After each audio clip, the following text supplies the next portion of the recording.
Be ready. 5 seconds. Start. Sir, in August, when the food minister spoke on the food debate, he underlined the necessity for a clear demarcation between the functions of the Union Food Ministry and the food departments in the states. He said that he would confine as far as possible to the functions of the Union Food Ministry to discharge the responsibilities laid upon the ministry by the Constitution. Now, as far as I could read the Constitution, one of the most important responsibilities of the Union Food Ministry is that it should see that the price of food grains does not fluctuate violently from time to time and from place to place. It was also to see that within the resources available and within the food stocks available, the prices are stabilized as far as possible. In this particular function, the Union Food Ministry has so far not been successful.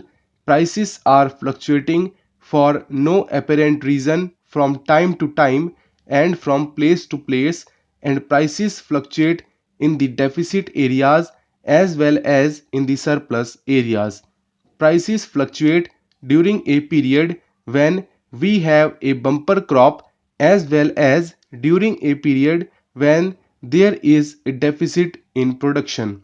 So, we have not been able to evolve any formula or machinery whereby it would be possible to control prices.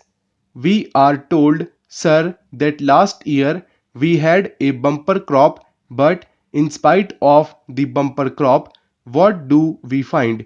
In spite of a bumper crop, prices continue to fluctuate, and it is a matter for concern.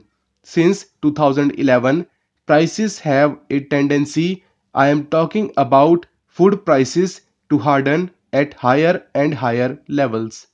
During scarcity periods, prices rise, come down a bit, shoot up again still further, and then stabilize at a higher level, and in that way from year to year the stabilized price is something higher than that of the previous year. This being the situation, it requires some consideration as to how we are going to meet that situation. I was trying very hard to hear what the food minister had to say, but I did not find a single suggestion in the entire speech about the manner in which the food ministry intended to tackle this problem. We have been told that the wholesale trading in food grains by the state was a means to an end. Sir, the food minister the other day rightly pointed out that ultimately it is the production which is the key to the solution of the food problem. He also pointed out that mere exhortation of farmers to produce more is not going to have any effect, and that we will have to give them economic incentives in order that it may be possible and advantageous for them to produce more. As far as economic incentives are concerned, he said that he was thinking of establishing a statutory committee to go into the question of food prices. Now, sir, all these facts are there, but it is the contention of the government that it is merely the question of prices which keep down the production of food grains. Or is it that there are other remedial measures which should be taken in order that it may be possible for the farmer to produce more? Honorable Dr. Kunzru has already pointed out that increased food production can take place only when there are increased irrigation facilities enough manure and good seeds. In each of these items, we are lagging behind. Even the little irrigation facilities that are available are not being fully utilized for one reason or another. Argument goes on, but the fact remains that water meant for irrigation is not being utilized, it is impounded for no purpose whatsoever. What are you going to do?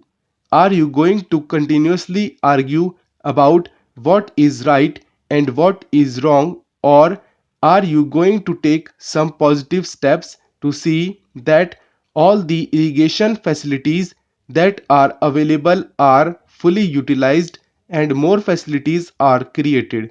The same is the case with reference to manure.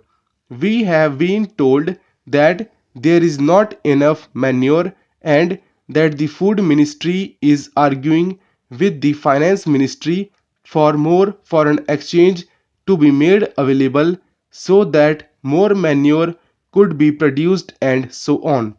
Again, arguments go on, papers move from ministry to ministry, but as far as the question of demand and supply of manure is concerned, I have got figures with me which show that not even 50% of the demand for manure is supplied today.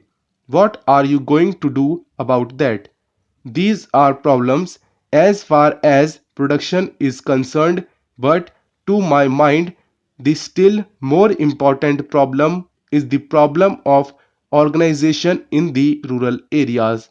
As long as these fragmented holdings remain, it will not be possible for the farmers to take the advantage of the facilities. The system of service cooperatives is the sheet anchor of the Congress policy.